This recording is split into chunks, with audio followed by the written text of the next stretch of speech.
Ինչպես ապատեղեկատվության զոհը չդառնալ։ Գիտեիք, որ պարզապես մի հումորային նյութ հրապարակելով կարող եք պատահաբար վնասակար կեղծիք տարածել։ Այսօր խորանալու ենք ապատեղեկատվության տարբեր ձևերի աշխարհում, հասկանալու, թե ինչ են դրանք, ինչպես ճանաչել եւ ինչպես խուսափել այս խնդրի մի մասը դառնալուց։ Ողջույն եւ բարի գալուստ Frontline Podcast։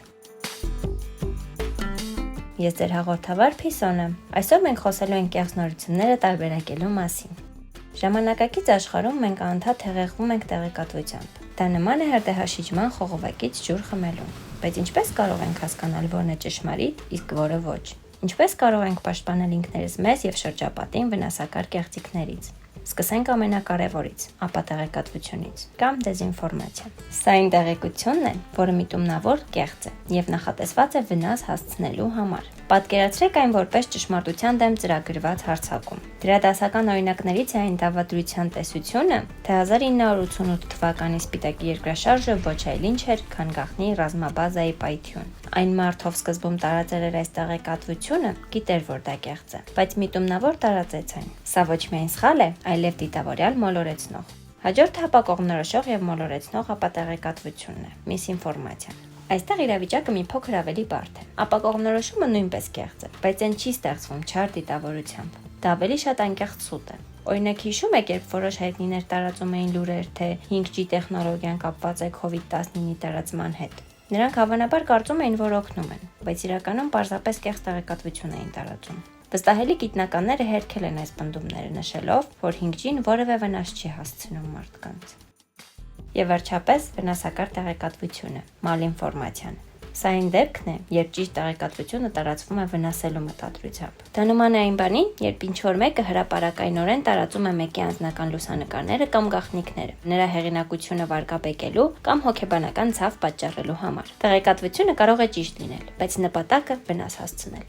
Ինչպես պայքարել այս 3 վտանգների դեմ։ Եղեք կասկածամիտ։ Մի հավատացեք ամեն ինչին, ինչ տեսնում, լսում կամ կարդում եք առցանց։ Հարց տվեք ինքներդ ձեզ. արդյոք այս լուրը չափազանց լավ է, որ ճշմարիտ լինի։ Արդյոք այն նպատակ ունի հուզական արձագանք առաջացնելու։ Եթե այո, դա կարմիր դրոշ է։ Ուսումնասիրեք նախքան տարածելը։ Մինչև որևէ բան տարածելը մի քանի րոպե տրամադրեք դրա ճշգրտությունը ստուգելուն։ Համեմատեք մի քանի աղբյուրներ, օգտվեք փաստերի ստուգման կայքերից եւ տեսեք, ինչ են ասում մասնագետները։ Դա նման է դետեկտիվի աշխատանքին։ Դուք պետք է հավաքեք բոլոր ապացույցները նախքան որևէ եզրակացության գալը։ Մտածեք նախքան տարածելը։ Երբ արդեն հետազոտել եք, հարցրեք ինքներդ ձեզ. այս տեղեկատվությունը արդյոք ճշգրիտ է։ Արդար է, անհրաժեշտություն կա այն տարածելու։ Եթե վստահ չեք, ավելի լավ է չտարածել։